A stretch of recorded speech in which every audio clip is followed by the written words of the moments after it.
And there's no shortcut to doing that and making that happen in your community.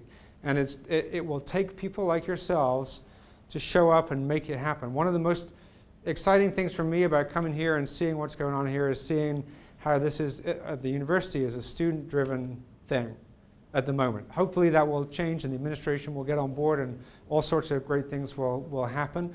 But good things are happening here because people like you are showing up and making them happen. And that doesn't happen by accident. We got a question you were asked about the bike industry and how you get the bike industry involved. Should you get the bike industry involved in developing the community to be more bike friendly?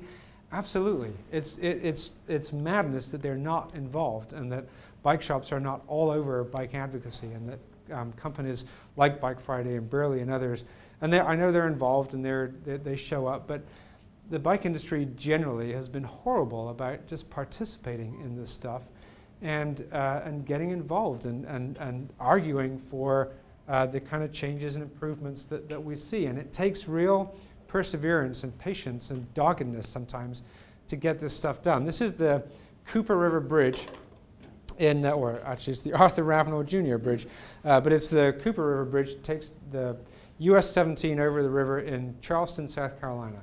Huge project, 2.5-mile long bridge, fantastic design, award-winning design, multi-million-dollar project. The state DOT fought tooth and nail about including a bike path on the project.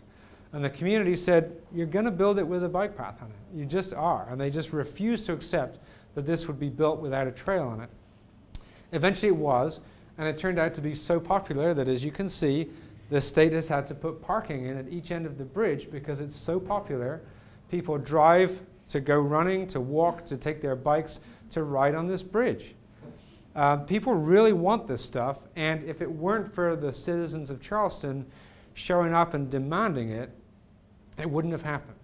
You are the ones who are going to do that or have to do that here in Eugene and at the university.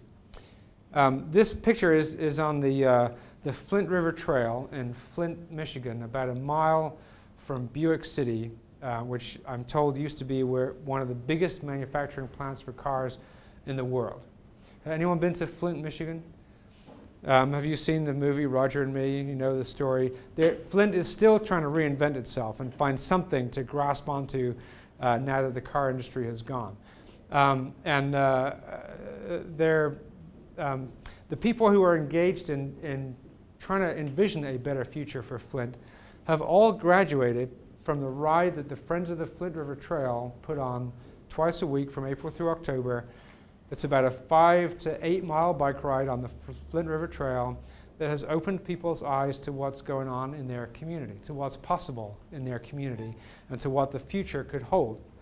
It's a very simple, very informal ride. But as I say, everyone who's doing something to try and improve Flint has been through the experience of going on one of these rides and discovering, hey, I didn't realize the trail came this close to such and such, or I didn't even know this trail was here. How beautiful is this? Right in the middle of the city.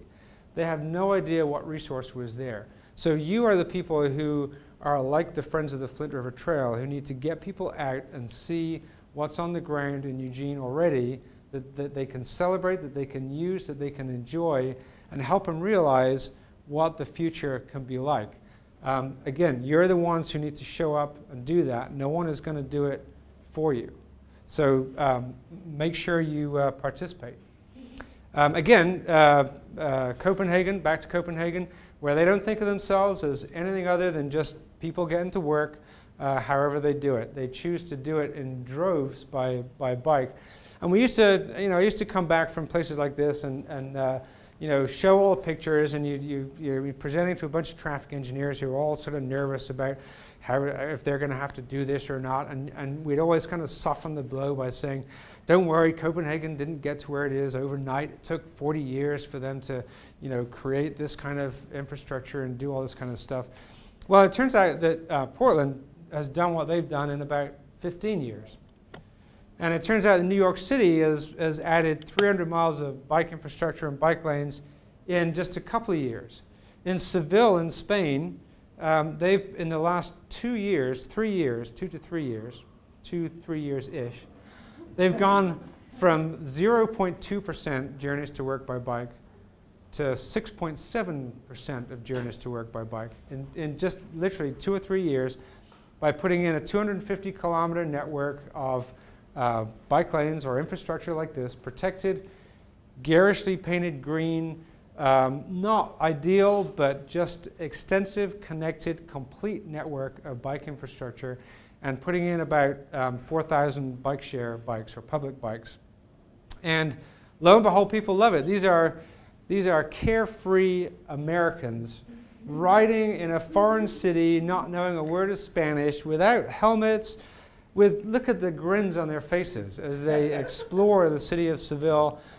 It's intuitive to just be able to get around because the infrastructure follows all the main roads. It's really easy. As I say, some of the designs would make your toes curl and they don't meet the AASHTO standards or any of that kind of stuff, but it just works because it's complete and because it's easy to follow, it's easy to use, and because it feels safe. And so people do it in large numbers. That is what opportunity lies ahead of us. We can make that kind of change happen here much more quickly than I think we thought we could years and years ago. And we need to do it because of all the good reasons that I know you know for why we need to get more people riding and walking as well. So these are the people who help our work and help get the job done for us. They've been great partners in the bike industry behind the Bike Friendly Community Program and Bicycle Friendly America Program.